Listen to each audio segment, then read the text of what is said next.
आप सुन रहे हैं विविध भारती इंदौर FM 101.6 मेगाहर्ट्ज पर। आइए सुने हमारे मेहमान कार्यक्रम। श्रोताओं नमस्कार।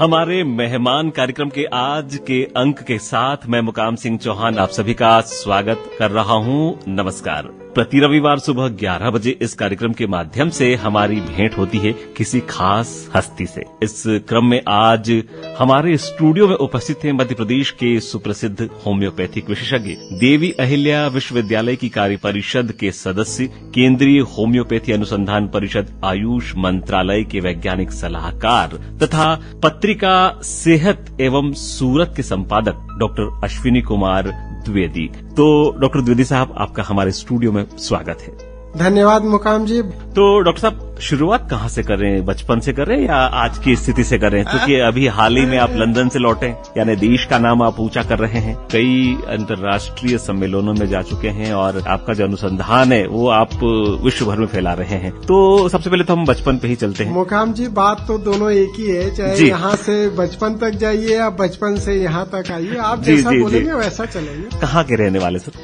मुकाम जी, विंध्यवासिनी देवी का धाम आजकल बहुत फेमस हो गया है। हमारे मुख्यमंत्री जो उत्तर प्रदेश के हैं वो विंध्यवासिनी धाम में कॉरिडोर बना रहे हैं। तो मैं विंध्यवासिनी धाम के पास में मिर्जापुर डिस्ट्रिक्ट है, वहाँ पर मिर्जापुर का ही रहने वाला हूँ। और मेरी प्राइमरी स्कूल की जो शिक्षा हुई वो अक्सौली ग्राम में हुई और फिर 6वीं से 10वीं तक मैं स्वामी गोविंदाश्रम पैड़ापुर में इंटरमीडिएट कॉलेज था, वहाँ पे पढ़ाई किया 6वीं से 10वीं तक। आपको मैं बड़ी स्पेशल बात बताता हूँ कि उस जमाने में इंग्लिश जो पढ़ाई जाती थी वो 6th क्लास में पढ़ाई जाती थी। बिल्कुल। तो हमने अंग्रेजी 6वीं क्लास में ABCD पढ़ना शुरू किया था। मेरे पिताजी प्राइमरी टीचर थे, अभी जिंदा है वो। जी। मैं प्राइमरी स्कूल में पढ़ने जाता था, तो मैं 1st क्लास से लेकर के 4th क्लास तक जब पढ़ा तो मेरा नाम वहाँ पे अशोक द्विवेदी था। अच्छा जी।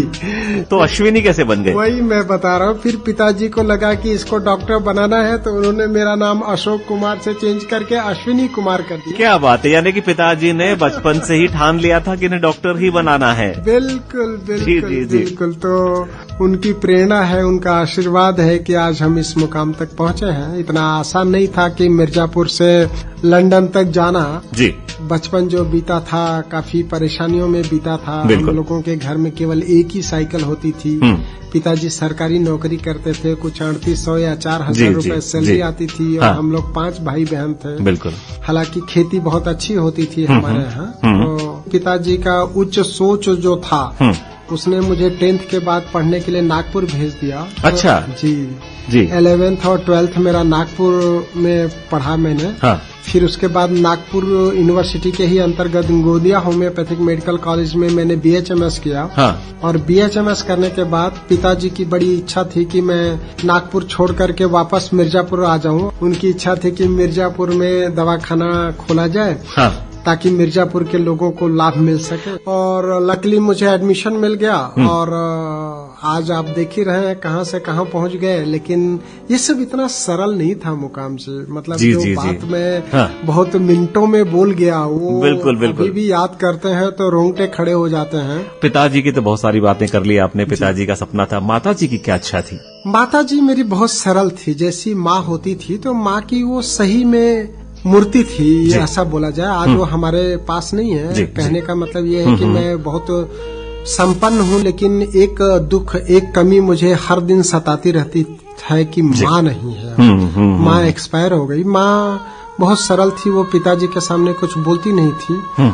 मैं 11th-12th जब नागपुर से पढ़ के आया तो मुझे बहुत अच्छे तरह से याद है, घर में एक मीटिंग बैठी जिसमें ये डिसाइड हुआ कि मैं इलाहाबाद में कोचिंग करूं और वापस नागपुर नहीं जाऊं, क्योंकि मैं घर का बड़ा बेटा था। मेरी बड़ी बहन थी, उसके बाद मैं था। तो मैंने माँ का सम्मान करते हुए इलाहाबाद में कृष्णा कोचिंग थी उसको ज्वाइन भी कर लिया। अच्छा। लेकिन इसी बीच मेरे पास फिर से एडमिशन लेने का नागपुर यूनिवर्सिटी का पता चला। मैं वापस घर गया और वहाँ बैठक हुई। ये डिसाइड हुआ कि नागपुर जाना है, तो माँ तो मना कर दिया कि नहीं जाना है। बिल्कुल। फिर मैंने माँ को बोला कि फिर ऐसा करते हैं कि एक कॉलेज घर में ही बना लेते हैं। फिर माँ निरुत्तर हो गई और उसने मौन स्वीकृति दे दिया और वहाँ से मैं फिर पहुँच गया इलाहाबाद कोचिंग छोड़ करके और पढ़ाई करने पहुँच गया BHMS का।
बिल्कुल। क्योंकि इलाहाबाद में जब मैं कोचिंग करने गया तो बहुत सारे लोग मिले, कोई 2 साल से कोचिंग कर रहा था, कोई 4 साल से, कोई 6 साल से, 8 साल से।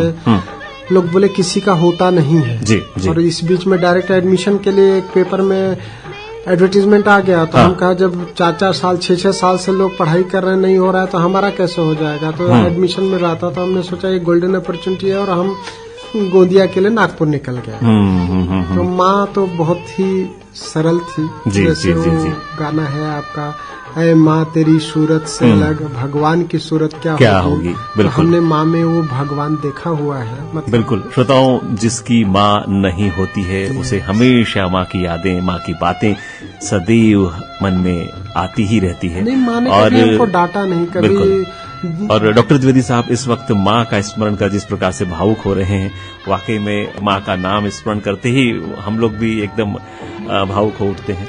तो उसके बाद बचपन में चूंकि माँ इतना प्यार करती थी आपसे, पिताजी सख्त भी रहे होंगे? पिताजी तो बहुत सख्त है, आज भी बहुत सख्त है। आज भी हम लोग उनके सामने नहीं बोलते हैं। जी जी जी। पिताजी जस्ट अपोजिट। और माँ तो इतनी सरल थी कि वो लोग बताते, अभी भी बताती, मेरी वाइफ भी बताती है कि जब मैं घर से आता था तो 2-3 दिन तक तो खाना नहीं खाती थी, रोती रहती थी। मतलब वो बहुत ही सरल थी। जी जी जी जी। तो आपकी खेती रही है? बहुत सारी रही, बहुत सारी। तो गन्ना भी उगाया है मैंने, गुड़ भी बनाया है खुद, गन्ने के रस को उबाला है, उससे अच्छा। कैसे, हाँ, खुद। और जो गेहूं का वो बंडल बांधते थे हम लोग, उसको बोझ बोलते थे। जी, तो वो बंडल, सबसे बड़ा जो बंडल होता था वो मैं लेके आता था। हमारे पिताजी उस समय मजदूरों की बहुत प्रॉब्लम रहती थी। हमारे यहाँ कालीन उद्योग बहुत तेजी से है मिर्जापुर में। तो सारे वर्कर कालीन काट के लिए जाते थे काम करने, तो हम लोगों को वर्कर नहीं मिलते थे। तो हम लोग 4:30 बजे उठ करके खेत काटने जाते थे। 4:30 बजे? 4:30 बजे, ये 4:30 बजे सुबह हम लोग उठ करके और 5 बजे खेत पर पहुंच जाते थे। और 5 बजे से 7 बजे तक सब लोग खेत उतना काट लेते थे जितना मजदूर दिन भर में काटते थे। क्या बात है। और फिर 7:30 बजे वो पूरा बोझा लेकर के आ जाते थे, खलिहान में रख देते थे। इतना काम पूरा दिन भर मजदूर नहीं कर पाता। क्या बात है। यानी परिश्रम के अंकुरण बचपन से ही जो है आपके जीवन में रहे। हमने आलू उगाई है, हमने मूंगफली उगाई है, हमने धान खेत में लगाया है, घुटने भर पानी में हमने धान के बीजे रोपे हैं। वो बोलते हैं उसको हमारे यहाँ। जी। तो वो भी हमने किया हुआ है। अच्छा, बचपन का कोई ऐसा वाकया जो आज भी आपको याद आता है? वाकया ऐसा है कि एक बार मैं पेड़ पर चढ़ा और हाथ टूट गया। तो अच्छा। हाथ में फ्रैक्चर लग गया। उसके लिए पिताजी ने सोच लिया कि इसको इतना बड़ा चोट लग गया, उसने रोया नहीं तो इसको डॉक्टर बनाएंगे। क्या बात है। उन्होंने नाम चेंज कर दिया मतलब अशोक से अश्विनी हो गए। क्या बात है। बिल्कुल सही। तो ये तो बहुत अच्छी बात रही, बचपन की बातें रही। उसके बाद में कॉलेज में आ गए आप। कॉलेज का समय बड़ा कठिन था। 500 रुपए महीने खर्चे के लिए भेजते थे पिताजी। बड़ी मुश्किल से उसमें से रहना और खाना हो पाता था। 500 रुपए हालांकि उनके लिए बहुत ज्यादा होता था। और 12,000 रुपए कॉलेज की फीस होती थी साल भर की। वो साल भर एक ही चीज पूछा करते थे कि फीस कब जमा करनी है। अच्छा। मतलब 12,000 उस जमाने में इतना ज्यादा हुआ करता था। बिल्कुल। होम्योपैथी कॉलेज में जब एडमिशन मिल गया तो वहाँ सुबह 8 बजे से 5 बजे तक कॉलेज लगता था। और बारिश हो कुछ भी हो, हम लोग नियमित कॉलेज जाते थे। बहुत ही नियमित था कॉलेज भी हमारा। जी। फिर हमने सेकेंड ईयर से एक अस्पताल ज्वाइन कर लिया। जहाँ रहते थे वहीं पास में एक अस्पताल भी सीखने के लिए जाने लगे। सरकारी अस्पताल था, सूतिका गृह बोलते थे उसको उस जमाने में। तो वहाँ से हमने क्लिनिकल सीखना चालू कर दिया। फिर सेकेंड ईयर में जब पढ़ रहे थे तो दिवाली दशहरे का टाइम था। पड़ोस में एक बच्चा था, उसको लेकर के उसके पेरेंट्स लोग आए, उसको दिखाए, बोले कि इसके हाथ और पाँव के 20 नाखून खराब हो गए हैं। अच्छा। हाँ, पूरा नाखून उसका खराब हो गया था। और हमारे शहर में एक बहुत बड़े डॉक्टर थे, उनको वो लोग दिखाते थे। 2-2.5 साल से उसको दिखाते थे। जी। तो वो 2-2.5 साल से दिखाने के बाद भी, बहुत सारा क्रीम लगाने के बाद, बहुत सारी दवाइयां खाने के बाद उसका नाखून नहीं ठीक हुआ। तो हमें तो बड़ी उत्सुकता हुई। तो हमने किताब पढ़ी, उसको एक दवाई लिख दिया होम्योपैथी। और उसके बाद दिवाली दशहरा की छुट्टी लग गई। उस समय 1-1.5 महीने की छुट्टी होती थी। तो हम मिर्जापुर चले गए। जब मिर्जापुर से लौट करके आया तो जिस दिन हम आए रूम पर, उस दिन वो लोग 2-3 लोग दौड़ते दौड़ते आ गए और बोले कि ये देखिए इसका पूरा नाखून एकदम अच्छा हो गया। क्या बात। 20 नाखून अच्छा हो गया बिना कोई दवाई लगाए, केवल वो होम्योपैथिक दवाई से जी। तो वो लोग बहुत खुश हो गए। फिर वो कॉलोनी में बहुत सारे लोगों को ये बात पता लग गई। तो हम जिस रूम में रहते थे उसके ठीक सामने एक वकील साहिबा रहती थी। तो एक दिन वकील साहिबा ने बुलवा लिया। वो थोड़ी ओल्ड एज की थी और उनके घर में एक लड़की भी रहती थी। तो हम लोग वहाँ खड़े रहते थे। तो हमको लगा किसी लड़के ने कुछ बदतमीजी किया होगा, पिटाई होने वाली है।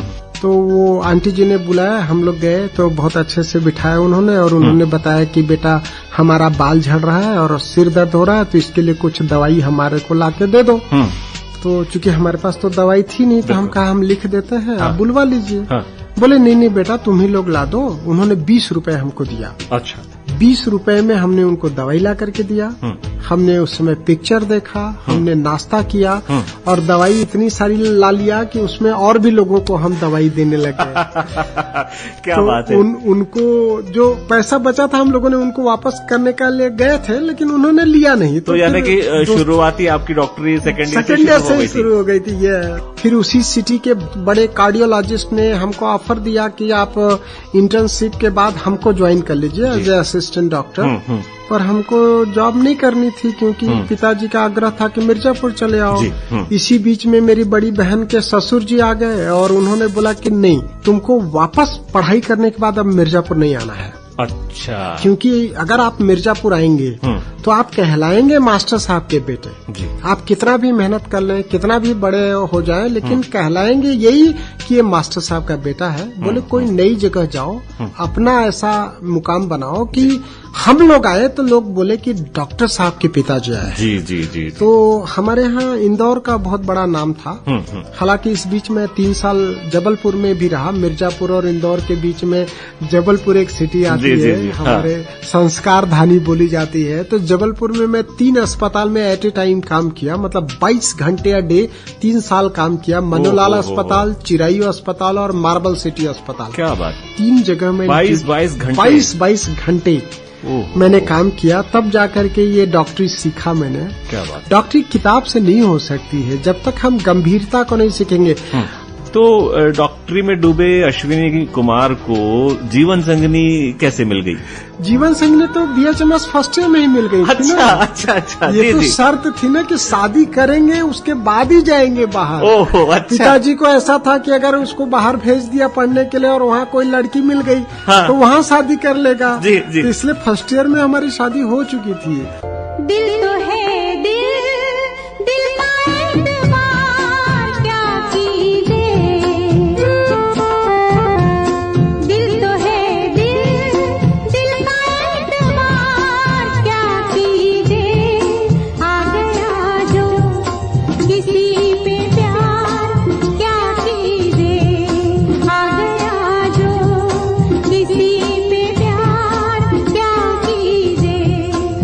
तो है दिल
मैं तो फाइनल BHMS पास होते होते तक मेरा 2 बेटियां थी।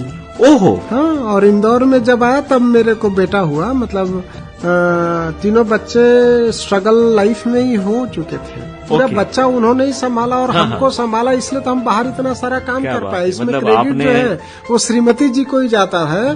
पूरा कठिन मेहनत किया। उस समय हमारे पास पैसे नहीं होता था। जब इंदौर में मैं आया था तो 3,500 रुपए की नौकरी करता था।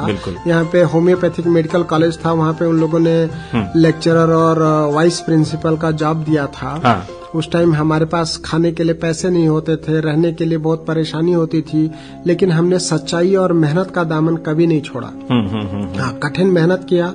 फिर यहाँ जब हमको लगा कि अब केवल कॉलेज की सैलरी से हमारा पूर्ति नहीं हो रही है, तो मैंने यहाँ पे LIG में लाइफलाइन हॉस्पिटल था, वहाँ पे नाइट ड्यूटी ज्वाइन किया और 3 साल मैंने वहाँ नाइट ड्यूटी किया। उसके बाद मैंने 2001 में गुजराती समाज का होम्योपैथिक मेडिकल कॉलेज ज्वाइन किया और आज मैं वहाँ पे फिजियोलॉजी विभाग का प्रोफेसर और हेड ऑफ डिपार्टमेंट हूँ। और फिर मैं गीता भवन पर advanced homeo health centre and homeopathic medical research centre बनाया, जिसकी पूरी देश और विदेशों में भी चर्चा है। मैं लोगों को बोलता हूं कि मैं चलती फिरती फिजियोलॉजी हूं और मैं वहां के कॉलेज के प्रिंसिपल को आपके स्टेज से डॉक्टर SP सिंह को धन्यवाद देना चाहता हूं, जिन्होंने मुझे फिजियोलॉजी पढ़ाने के लिए दिया। हालांकि मैं उस समय फिजियोलॉजी पढ़ाने के लिए तैयार नहीं था, क्योंकि फिजियोलॉजी कठिन सब्जेक्ट होता है, सारे मेडिकल को पढ़ाया जाता है। और वो फिजियोलॉजी पढ़ के मुझे समझ में आया कि बीमारी होती कैसे है, क्योंकि फिजियोलॉजी में नॉर्मल फंक्शन पढ़ाया जाता है और मरीज जब आता है तो हमसे यही पूछता है कि ये बीमारी कैसे हो गई, कैसे ठीक होएगी। तो ये सारा कुछ हमको समझ में आ गया कि मैं sickle cell anaemia, aplastic anaemia, thalassaemia, ऐसी जो ब्लड जनित बीमारियां हैं उसके बारे में काफी बेहतर काम करने लग गया। और काफी सारे ऐसे मरीज हैं जो अप्लास्टिक एनीमिया के पूरी तरह से ठीक हो गए। उनको आज न होम्योपैथी चल रही, न कोई दूसरी दवाई चल रही है और पूरी तरह से स्वस्थ है। जबकि पूर्व के डॉक्टरों ने, पूर्व के अस्पताल वालों ने ये बोला था कि आप जिंदा ही नहीं बचेंगे। तो ऐसी असाध्य बीमारियों पे काम करने के लिए मुझे लगता है कि होम्योपैथिक मेडिकल कॉलेज और फिजियोलॉजी का सब्जेक्ट बहुत महत्वपूर्ण है, बहुत महत्वपूर्ण रहा। आप सिकल सेल एनीमिया के लिए भी लगातार कोशिश कर रहे हैं और मुझे ऐसा लगता है कि माननीय राष्ट्रपति महोदय, माननीय राज्यपाल महोदय, माननीय मुख्यमंत्री और मध्य प्रदेश सरकार जो है निरंतर आपको इस कार्य के लिए सहयोग कर रही है। तो कैसे शुरुआत की? मैं वही बताया कि जब मैं होम्योपैथिक कॉलेज में पढ़ा रहा था तो मुझे सिकल सेल एनीमिया, थैलासीमिया और अप्लास्टिक एनीमिया काफी बेहतर समझने लग गया। धीरे धीरे मरीज आने लग गए और जब मैं मरीजों का दुख दर्द देखा तो सिकल सेल एनीमिया का कोई इलाज अभी तक है नहीं। जी बिल्कुल। तो होम्योपैथी से हम उनके दर्द को कम कर सकते हैं, उनका बार बार जो ब्लड चढ़ाना है वो कम कर सकते हैं। हम उनके जो दर्द होता है, जो पेन है, उसका, मरीज का और उसके परिजनों का, जैसे उसको बार बार ब्लड चढ़ेगा तो उसको आयरन डिपोजिशन होने लगता है, तो उसको हम होम्योपैथी से कहीं न कहीं कम कर रहे हैं। कहने का मतलब है कि मरीजों को हम काफी राहत दिला रहे हैं। और उसीलिए माननीय राष्ट्रपति महोदया ने मुझे 10 जनवरी 2023 को बुलाया था और उन्होंने मेरे से पूछा कि क्या होम्योपैथिक दवाई से सिकल सेल एनीमिया ठीक हो सकता है। तो मैंने माननीय महोदया को बताया था कि ठीक तो नहीं हो सकता है, लेकिन हम उसकी परेशानी को काफी कम कर सकते हैं। जी। तो वो परेशानी हम आज भी कम कर रहे हैं। काफी सारे ऐसे मरीज हैं जिनको हम कार्ड बनवाने में मदद कर रहे हैं। मध्य प्रदेश के राज्यपाल मंगू भाई पटेल को जब पता चला तो उन्होंने मुझे मिलने के लिए बुलाया था। कई मीटिंग्स में भी उन्होंने बुलाया और इसी कार्य के चलते हुए ये जो मेरा सेवा भाव था, सेवा कार्य था, वो कार्य देख करके ही उन्होंने देवी अहिल्या विश्वविद्यालय में मुझे कार्य परिषद का सदस्य बना दिया। ये एक बड़ी उपलब्धि है और मैं उसके लिए माननीय राज्यपाल महोदय, गवर्नर जी का बहुत बड़ा आभारी हूँ। वो मुझे बिल्कुल पोते जैसा समझाते हैं, मेरे दादा जैसे लगते हैं वो। मैं जाता हूँ तो 15-15 मिनट राजभवन में बैठा होता हूँ। बहुत अच्छे से चीजें समझाते हैं। वो 25-30 साल से सिकल सेल के लिए, बीमारी के लिए काफी काम किया। बिल्कुल। मध्य प्रदेश की धार, झाबुआ, बड़वानी और अलीराजपुर जिलों में बहुत आयात में लोगों को ये शिकायत है। बहुत बीमारी है और इसमें जो लोग छुपा करके शादी करते हैं वो बहुत गलत बात है। मैं आपके इस स्टूडियो से उनको रिक्वेस्ट करना चाहूंगा कि अगर आपके बच्चे को सिकल सेल की बीमारी है तो आप होने वाली बहू का ध्यान रखें। दोनों का जांच पहले करा लें शादी के पहले। यदि दोनों को सिकल सेल की बीमारी है तो उनकी आपस में शादी नहीं होना चाहिए। छुपा करके शादी न करें, क्योंकि हमारे प्रधानमंत्री जी चाहते हैं कि 2047 1947 के बाद भारत में एक भी सिकल सेल का बच्चा पैदा न हो, तो उसमें तभी संभव है जब सभी लोग मिल करके प्रयास करेंगे। आप इंदौर में भी हर साल एक सिकल सेल जागरूकता रथ आप निकालते हैं। जागरूकता अभियान में चलाता हूँ, फरवरी के लास्ट संडे से लेके मार्च के फर्स्ट संडे तक। उसमें बहुत आनंद आता है, बहुत पैसा खर्च होता है, मैं खुद ही करता हूँ किसी बिना वित्तीय सहयोग के। हमारे कुछ स्टूडेंट होते हैं, मेडिकल स्टूडेंट, होम्योपैथी के, कुछ लैब टेक्नीशियंस होते हैं, लोगों के घरों तक जाते हैं, लोगों को एनीमिया के सिम्टम्स बताते हैं, जरूरत पड़ता है तो ब्लड की जांच कराते हैं, उनको हम लोग होम्योपैथी दवाई देते हैं और साथ में उनको गुड़ चना, खारक, पिंड खजूर और किशमिश और मूंगफली के दाने एक पॉलीथीन में पैक करके हम उनको देते हैं कि आप लोग ये खाइए। मतलब कहने का मतलब है कि रिच प्रोटीन और रिच आयरन खाएंगे तो हमारे शरीर में नया ब्लड बनेगा। कोविड को लेकर भी मैं जानना चाहूंगा, क्योंकि मुझे याद है कोविड में आपने कई लोगों की बहुत मदद की, खासकर होम्योपैथी के माध्यम से। कोविड के लिए मैं उस समय के तत्कालीन मुख्यमंत्री माननीय शिवराज सिंह चौहान को धन्यवाद देना चाहूंगा कि उन्होंने एक सीएम हेल्पलाइन बनाई और उन्होंने इंदौर से मुझे उस सीएम हेल्पलाइन ने डलवाया। मेरे पास भोपाल से फोन आया कि सीएम साहब की इच्छा है कि आप सीएम हेल्पलाइन में काम करें। उस समय मेरा दवाखाना बंद हो चुका था और हमको लगा कि जब कुछ नहीं कर सकते तो ठीक है, सीएम हेल्पलाइन के लिए काम करेंगे। तो मैं और मेरी बेटी, हम लोग, मैं मोबाइल लेके बैठा होता था और बेटी लैपटॉप लेके बैठी होती थी। जितने फोन आते थे सीएम हेल्पलाइन पे वो हमको डाइवर्ट कर दिए जाते थे। और हम उन लोगों को कोविड के बारे में बताते थे, उनके घरों में हम लोग दवाइयां भेजवाते थे, प्रशासन के हेल्प से जांच करने वाले भेजवाते थे। कई घरों में तो हमने खाने भी भेजवाए, दाल चावल का पैकेट प्रशासन के हेल्प से भेजवाया। बहुत काम किया कोविड के लिए। कोविड के लिए जो आर्सेनिक एल्बम डिसाइड हुई थी वो दिल्ली में 20 जनवरी को हमारी मीटिंग चल रही थी।